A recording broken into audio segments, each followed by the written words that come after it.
잊힌 친구의 마지막 편지. 1장.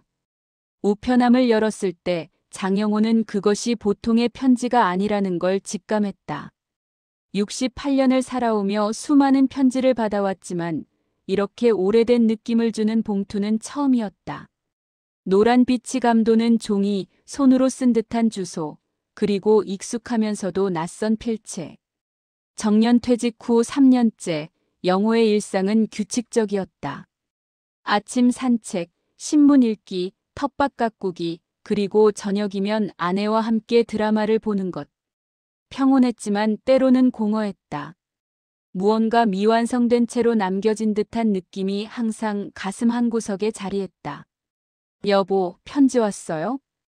부엌에서 아내 경숙의 목소리가 들렸다. 영호는 대답 대신 봉투를 물끄러미 바라봤다. 보내는 이의 이름을 보는 순간 그의 손이 미세하게 떨렸다. 한도현. 30년 전 그 이름. 30년 동안 한 번도 떠올리지 않으려 애썼던, 아니 떠올릴 수 없었던 이름. 가장 친했던 친구이자 가장 아프게 헤어진 사람. 우체국 소인은 5일 전이었다. 영호는 거실로 들어가 소파에 앉아 조심스럽게 봉투를 뜯었다. 편지지 역시 오래된 것이었다. 도현의 필체는 예전보다 떨리고 있었지만 여전히 그 사람의 것이었다. 영호야, 이 편지를 읽고 있다면 아마 나는 이미 이 세상 사람이 아닐 거야. 첫 문장부터 영호의 가슴이 철렁 내려앉았다. 30년이라는 시간 동안 연락하지 못해서 미안해. 아니, 연락할 용기가 없었다고 하는 게 맞겠지. 우리가 마지막으로 만났던 그날, 내가 했던 말들이 계속 귓가에 맴돌았어. 다신 내 얼굴 보고 싶지 않아. 그 말이 얼마나 아팠는지 넌 모를 거야. 영호는 읽기를 멈추고 눈을 감았다. 30년 전 그날이 생생하게 떠올랐다. 도현의 사업이 실패하면서 영호가 보증을 섰던 빚이 고스란히 그에게 넘어왔던 것. 당시 영호는 두 아이의 학비와 집 대출을 감당하고 있었다. 갑작스러운 빚은 그의 인생을 송두리째 흔들었다. 큰아이의 대학 등록금을 내지 못해 휴학을 시켜야 했고 아내는 파트타임 일을 3개나 해야 했다. 그 고통스러운 3년의 시간이 영호의 기억 속에서 아직도 선명했다. 하지만 영호야, 내가 몰랐던 진실이 있어. 그날 내가 사업 자금을 어디에 썼는지, 왜 갑자기 모든 게 무너졌는지. 나는 내게 말하지 못했어. 말할 수 없었어. 편지는 계속되었다. 내 동생 도진이를 기억하니? 그 아이가 백혈병 진단을 받았을 때 나는 미쳐버릴 것 같았어. 사업 자금의 대부분을 치료비로 써야 했지. 골수 이식 비용만 해도 수천만 원이었어.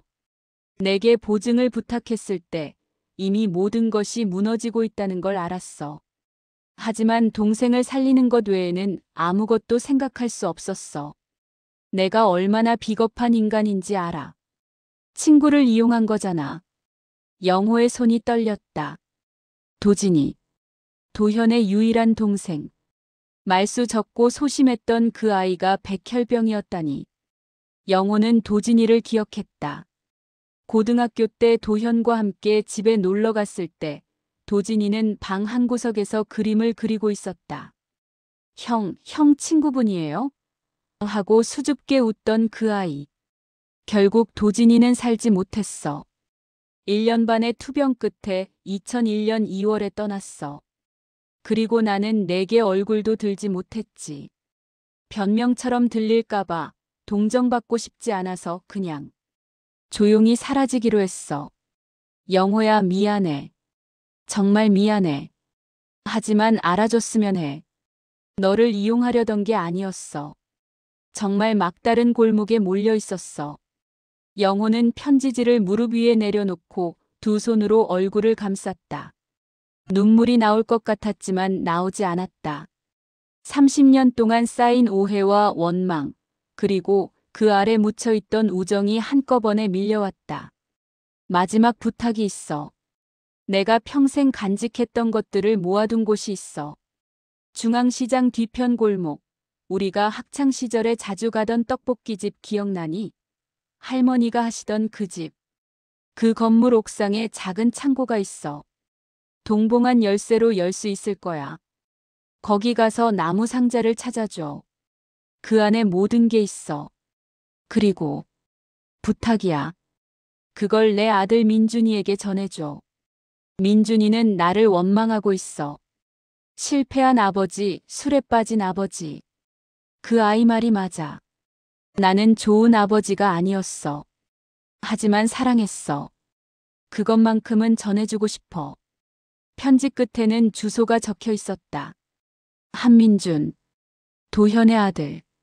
영호는 그 아이를 본 적이 없었다. 도현과 연락이 끊긴 후 태어난 아이였으니까. 영호는 봉투를 다시 확인했다.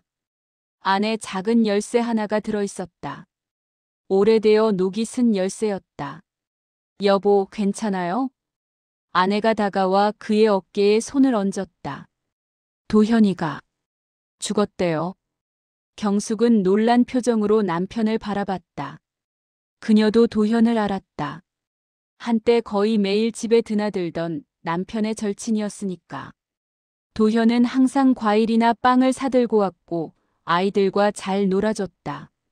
경숙도 그를 좋아했다. 언제요? 5일 전. 영호는 편지를 아내에게 건넸다. 경숙은 천천히 편지를 읽었다. 그녀의 눈에도 눈물이 고였다. 가봐야겠어요. 경숙이 조용히 말했다. 당신이 평생 후회하며 살 거예요. 가서 마지막 인사라도 하세요. 그리고 도현 씨가 부탁한 일을 해주세요. 의장. 다음 날 아침 영호는 일찍 집을 나섰다. 중앙시장은 집에서 버스로 1시간 거리였다. 창밖으로 스쳐가는 풍경을 보며 영호는 30년 전의 기억을 되짚었다. 그와 도현은 고등학교 때 만났다. 1973년 봄. 같은 반이었고 키도 비슷하고 좋아하는 음악도 같았다. 비틀즈, 사이먼 앤 가펑클. 자연스럽게 친해졌고 대학도 같이 갔다. 둘 다 경영학과를 지망했다. 졸업 후에는 취업 시기만 달랐을 뿐 서로의 인생에 깊숙이 관여했다. 도현은 감수성이 풍부했다. 시를 쓰고 기타를 치고 사람들의 이야기를 잘 들어줬다. 영호는 현실적이었다. 계획을 세우고 목표를 향해 달리고 가족을 책임지는 것에 집중했다. 정반대인 두 사람이었지만 그래서 더 잘 맞았다. 도현이 영호에게 꿈을 주었다면 영호는 도현에게 현실감을 주었다. 버스가 중앙시장에 도착했다. 시장은 여전히 활기찼다. 과일 파는 아주머니들의 호객 소리, 생선 굽는 냄새, 좁은 골목을 오가는 사람들. 30년 전과 크게 달라지지 않았다.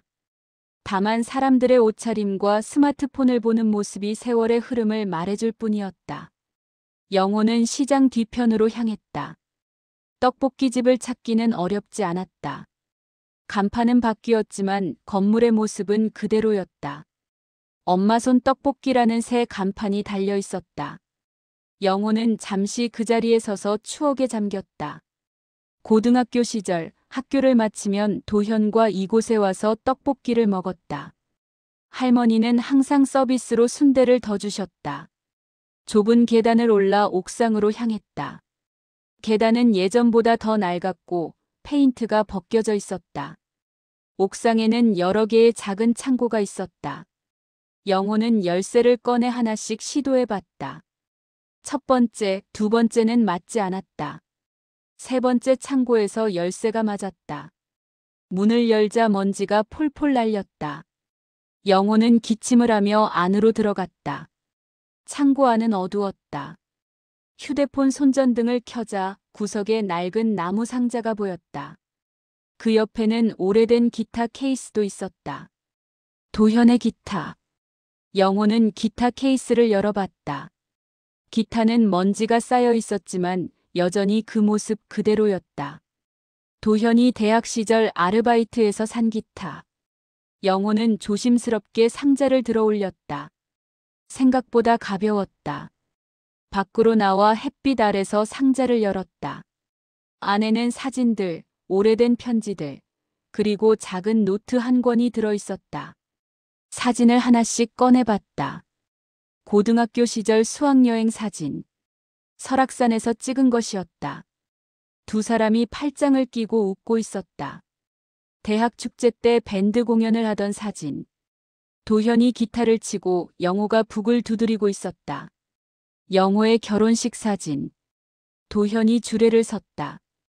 도현이 영호의 첫째 아들을 안고 웃고 있는 사진. 눈물이 흘렀다. 이번에는 멈추지 않았다. 영호는 한참 동안 울었다. 30년 동안 억눌렀던 감정이 한꺼번에 터져나왔다. 노트를 펼쳤다. 도현의 일기였다. 1995년 3월 15일. 영호가 오늘 승진했다고 자랑하러 왔다. 기쁜 척했지만 사실 나는 질투가 났다. 내 사업은 계속 적자인데. 하지만 그래도 영호가 잘 되면 나도 기쁘다. 이상하지? 질투나면서도 기쁘다니. 그게 친구인가 보다. 1998년 7월 22일. 도진이가 입원했다. 의사 선생님이 심각한 표정이었다. 백혈병이라고 했다. 무서웠다. 영호에게 전화할까 했는데 그냥 혼자 견뎌보기로 했다. 영호는 이미 자기 삶으로 바쁘니까. 내 문제로 그를 괴롭히고 싶지 않았다. 1999년 4월 10일. 도진이의 치료비가 눈덩이처럼 불어나고 있다. 사업 자금을 뺏쓰고 있다. 이러면 안 되는데. 하지만 동생을 포기할 수 없다. 영호에게 말해야 하나. 아니, 아직은 아니다. 2000년 11월 3일. 영호에게 보증을 부탁했다. 거절할 줄 알았는데 흔쾌히 해줬다. 고마우면서도 미안했다. 이미 모든 게 무너지고 있다는 걸 알면서도 말하지 못했다. 나는 정말 나쁜 놈이다. 2001년 2월 14일. 도진이가 떠났다. 새벽 4시 23분. 마지막으로 내 손을 꼭 잡았다. 형, 미안해. 형 때문에 이렇게 됐어. 도진이는 끝까지 나를 걱정했다. 영호와도 헤어졌다. 그가 했던 말이 귀에 맴돈다. 다신 내 얼굴 보고 싶지 않아.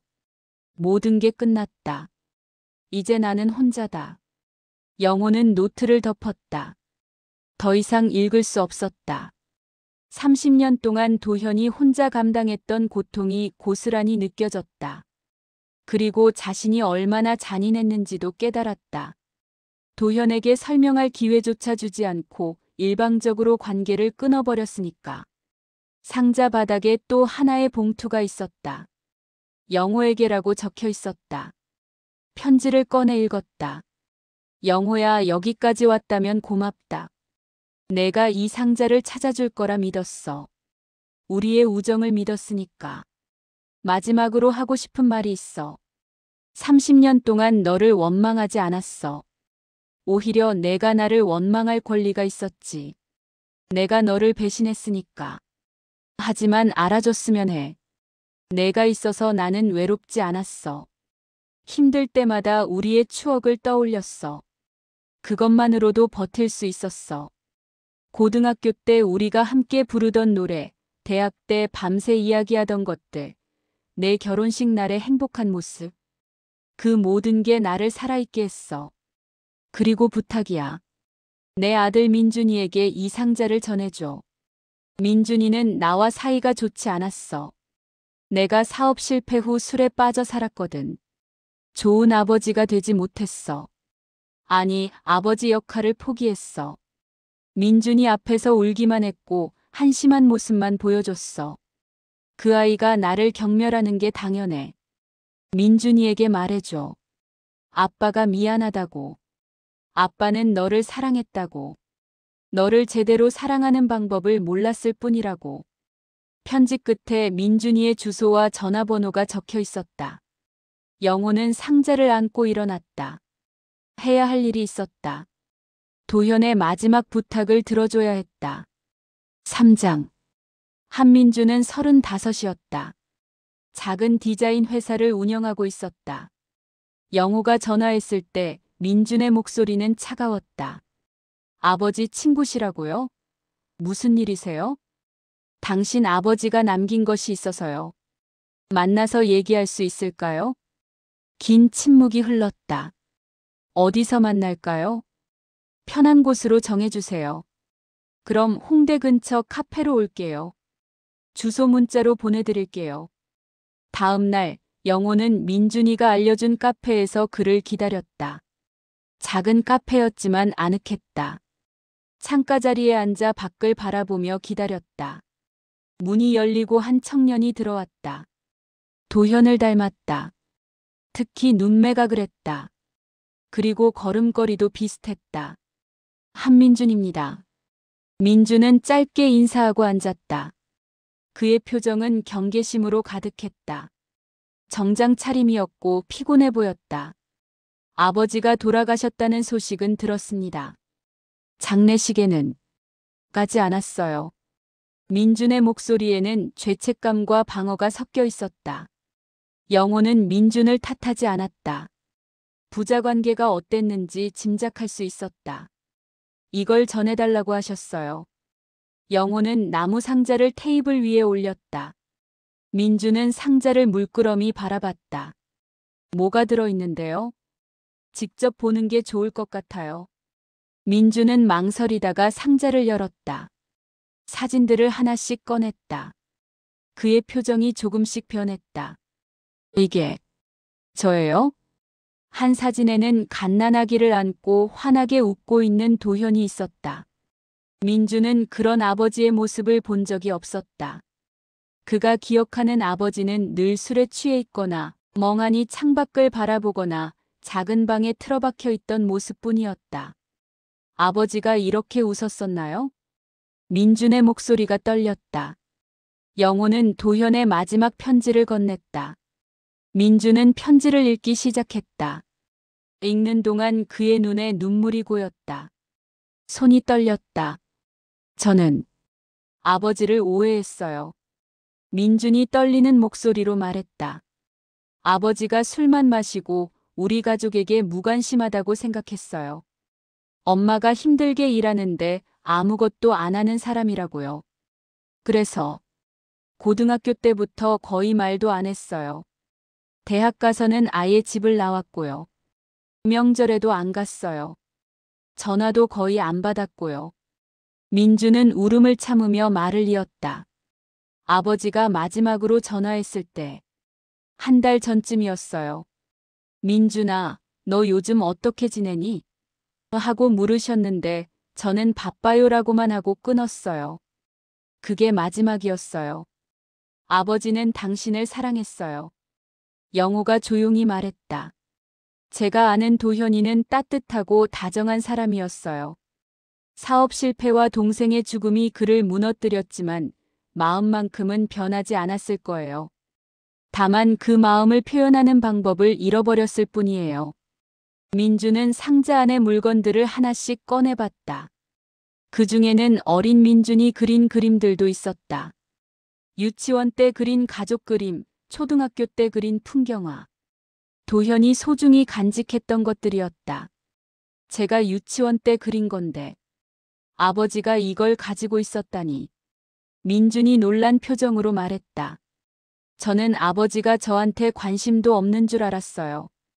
아버지는 당신을 한 번도 잊은 적이 없었어요.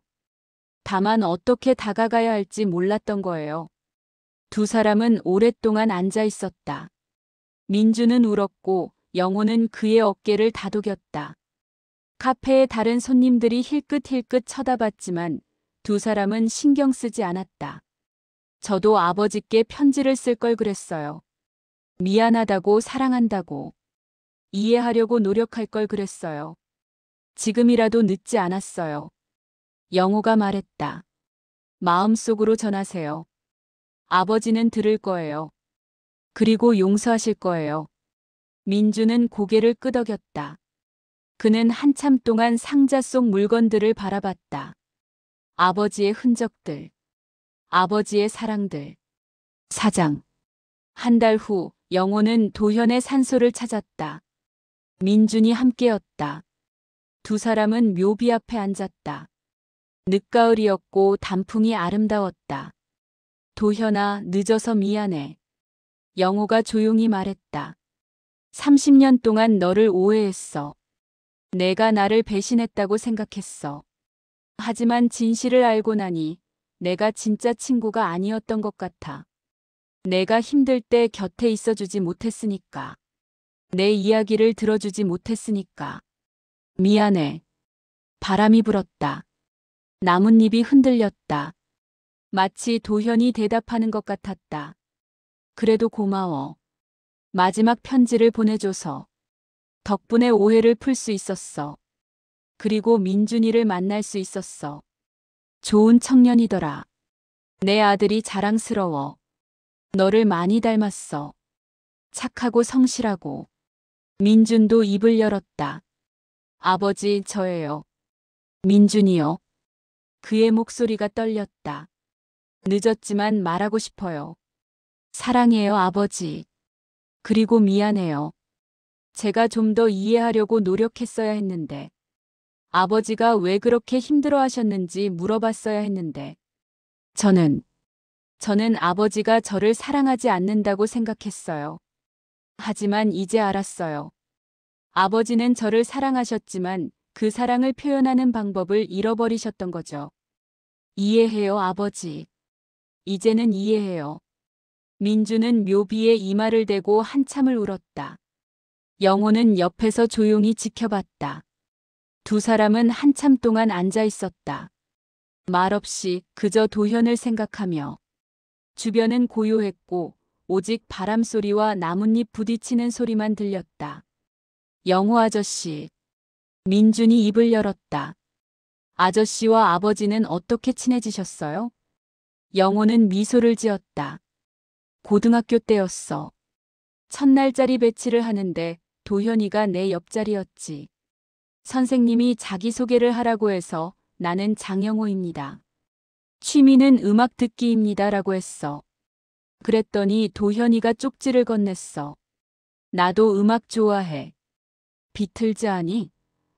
그게 시작이었어. 민준이 고개를 끄덕였다. 아버지가 비틀즈를 좋아하셨던 건 몰랐어요. 엄청 좋아했지. 기타도 비틀즈 때문에 시작했어. 폴 맥카트니처럼 되고 싶다고 했었지. 그리고 우리는 밴드를 만들었어. 이름이 뭐였더라? 아, 잃어버린 시간. 도현이가 지은 이름이야. 멋진 이름이네요. 그치? 도현이는 항상 감성적이었어. 시도 썼고 노래 가사도 썼어. 나는 그런 재능이 없었지만 도현이의 꿈을 응원했어. 대학 때도 우리는 자주 공연했어. 작은 카페나 학교 축제에서. 영호는 잠시 추억에 잠겼다. 도현이는 무대에 서면 완전히 다른 사람이 됐어. 평소에는 조용하고 수줍음이 많았는데 기타를 들고 노래하면 자신감 넘치는 사람이 됐지. 나는 그런 도현이를 보는 게 좋았어. 왜 음악을 계속하지 않으셨어요? 현실 때문이지. 졸업하고 나니 돈을 벌어야 했고 가족을 책임져야 했어. 도현이도 마찬가지였고. 우리는 꿈을 접고 회사에 취직했지. 하지만 가끔은 만나서 기타를 치고 노래를 불렀어. 그게 우리의 위안이었어. 민주는 아버지의 또 다른 모습을 알게 되어 놀라워했다. 집에 기타가 있었는데 아버지가 치는 걸 본 적은 없어요. 아마 치지 못했을 거야. 동생을 잃은 후 도현이는 음악도 포기한 것 같아.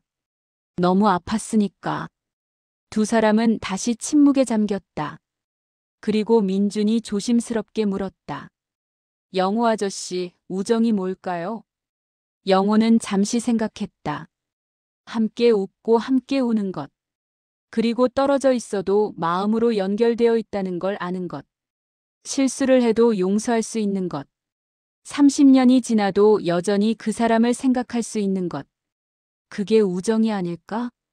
민주는 고개를 끄덕였다. 아버지와 아저씨는 진짜 친구였네요. 그래, 우리는 친구였어. 지금도 앞으로도. 영호는 묘비를 한 번 더 바라봤다. 도현아, 다음에 또 올게. 그때는 내가 좋아하던 꽃을 가져올게. 코스모스 좋아했지? 가을에 만나자. 민준도 말했다. 아버지, 저도 자주 올게요. 이제는 도망치지 않을게요. 아버지와 제대로 이야기하고 싶어요. 늦었지만요. 두 사람은 천천히 일어났다.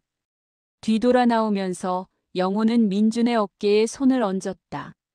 민준 씨, 연락하고 지내요. 당신 아버지 이야기 들려줄 게 많아요. 감사합니다. 그러고 싶어요. 돌아오는 길에 두 사람은 카페에 들렀다. 영호는 도현과의 추억을 들려줬다. 고등학교 때 몰래 학교를 빠져나가 영화를 보러 간 일, 대학 때 시험 기간에 밤새 공부하다 둘 다 잠들어 버린 일, 첫 직장에서 실수해서 혼났을 때 도현이 위로해준 일. 민주는 아버지의 젊은 시절 이야기를 처음 들었다. 그리고 아버지가 어떤 사람이었는지 조금씩 알게 됐다. 아버지가 그렇게 재밌는 분이었는지 몰랐어요. 도현이는 유머 감각도 뛰어났어. 항상 사람들을 웃겼지. 그리고 착했어. 누가 힘들면 가만히 있지 못했어. 영호는 커피를 한 모금 마시고 말을 이었다. 한 번은 길에서 할머니가 무거운 짐을 들고 계신 걸 봤어. 도현이가 당연하다는 듯이 다가가서 대신 들어드렸지. 할머니 댁까지 배달해드렸어. 그게 2정거장이나 되는 거리였는데. 나는 야, 우리 약속 시간 늦겠다라고 했는데 도현이는 괜찮아, 약속보다 할머니가 더 중요하지라고 했어. 민준의 눈에 다시 눈물이 고였다. 그런 아버지를 저는 몰랐어요. 제가 본 아버지는 술에 취해 있거나 우울해하시는 모습뿐이었어요. 사람은 변하는 게 아니야. 다만 상처받으면 자기를 숨길 뿐이지. 당신 아버지도 그랬어. 너무 많이 아팠으니까. 하지만 내면의 그 사람은 여전히 같았을 거야. 두 사람은 오랫동안 이야기했다. 해가 지고 어두워질 때까지. 5장. 그날 저녁 영호는 오랜만에 오래된 사진첩을 꺼냈다. 도현과 함께 찍은 사진들을 보며 미소 지었다. 이제는 아프지 않았다. 오히려 따뜻했다. 30년 동안 묻어두었던 추억이 다시 살아났고 그것은 더 이상 고통이 아닌 선물이었다. 아내가 차를 가져와 옆에 앉았다. 후회 없으세요? 응. 이제는 없어. 영호가 아내의 손을 잡았다. 도현이가 마지막 선물을 줬어. 용서와 화해. 그리고 우정은 시간과 오해를 넘어선다는 걸 알려줬어. 30년이라는 시간도 그 사이의 오해도 결국 우리의 우정을 끊을 수는 없었어. 경숙은 남편의 손을 꼭 잡았다. 도현 씨도 기뻐하실 거예요. 당신이 와줘서. 그랬으면 좋겠어. 창밖으로 노을이 지고 있었다. 붉은 하늘이 아름다웠다. 영호는 도현도 같은 하늘을 보고 있을 거라 생각했다. 어딘가에서 평화롭게. 그리고 그날 밤 영호는 오랜만에 편지를 썼다. 도현에게 보내는 답장이었다. 비록 도현이 읽을 수는 없지만 영호는 쓰고 싶었다. 도현아, 내 편지 잘 받았어. 30년 만에 다시 너와 이야기할 수 있어서 기뻐. 미안해, 그리고 고마워. 내가 있어서 내 인생이 풍요로웠어. 내가 없었다면 나는 지금의 내가 되지 못했을 거야. 너는 내게 꿈을 주었고, 따뜻함을 주었고, 진정한 우정이 무엇인지 가르쳐줬어. 민준이에게 내 사랑을 잘 전했어. 그 아이는 너를 이해하기 시작했어. 그리고 너를 사랑해. 내가 그렇게 바랐던 것처럼 말이야. 민준이는 좋은 청년이야. 내가 자랑스러워할 만한 아들이야. 이제 편히 쉬어. 더 이상 미안해하지 마. 나도 너를 용서했고 나 자신도 용서했어. 우리는 둘 다 최선을 다했어. 그걸로 충분해. 다음 생에서 다시 만나면 그때는 더 좋은 친구가 될게. 아니, 우리는 이미 최고의 친구였어. 그냥 그걸 잊고 있었을 뿐이야. 안녕, 내 친구야. 아니, 안녕이 아니라 또 만나자야. 언젠가 다시 만날 거니까. 그때까지 건강해. 편지를 다 쓰고 나서 영호는 평온한 미소를 지었다. 오래된 상처가 아물고 새로운 평화가 찾아왔다. 도현의 마지막 편지는 끝이 아니라 새로운 시작이었다. 용서의 시작, 치유의 시작, 그리고 다시 살아나는 우정의 시작. 며칠 후 영호는 민준에게서 전화를 받았다. 영호 아저씨, 저 아버지 기타 수리했어요. 창고에 있던 그 기타요. 그래, 잘했네. 그리고 기타를 배우기 시작했어요. 아버지가 좋아하셨던 비틀즈 노래를 연습하고 있어요. 서툴지만요. 영호의 가슴이 뭉클했다. 도현이가 들으면 정말 좋아할 거야. 다음에 시간 되시면 함께 아버지 산소에 가서 기타 쳐드리면 안 될까요? 아저씨도 함께요. 그래, 그러자. 내가 북을 가져갈게. 예전처럼 말이야. 전화를 끊고 영호는 창밖을 바라봤다. 하늘이 맑았다. 그리고 어디선가 도현의 웃음소리가 들리는 것 같았다. 그렇게 삶은 계속되었다. 추억과 함께, 용서와 함께, 그리고 영원한 우정과 함께. 도현은 떠났지만 그가 남긴 사랑과 우정은 영원히 남았다. 영호와 민준의 마음 속에서, 그리고 그들이 나누는 이야기 속에서. 어느 가을날 영호와 민준은 약속대로 도현의 산소를 찾았다. 영호는 작은 북을, 민준은 수리한 기타를 들고 두 사람은 묘비 앞에 앉아 연주하기 시작했다. 서툴렀지만 마음이 담긴 음악이었다. 비틀즈의 Let It Be였다. 도현이 가장 좋아했던 노래. 음악이 가을 하늘로 퍼져나갔다. 그리고 어디선가 바람이 불어와 두 사람을 감싸 안았다. 마치 도현이 함께 있는 것처럼. 연주가 끝나고 민준이 조용히 말했다. 아버지 사랑해요. 그리고 이제 이해해요. 영호도 말했다. 도현아, 우리 우정은 영원해. 고마워, 내 친구야. 두 사람은 오랫동안 그 자리에 앉아 있었다. 말없이 평화롭게. 그리고 그들 위로 햇살이 따스하게 내리쬐었다. 잊힌 친구의 마지막 편지는 이렇게 끝이 났다. 아니, 끝이 아니었다. 새로운 이야기의 시작이었다. 아버지와 아들의 화해, 친구들 사이의 용서, 그리고 사랑은 죽음도 넘어선다는 아름다운 진실의 시작.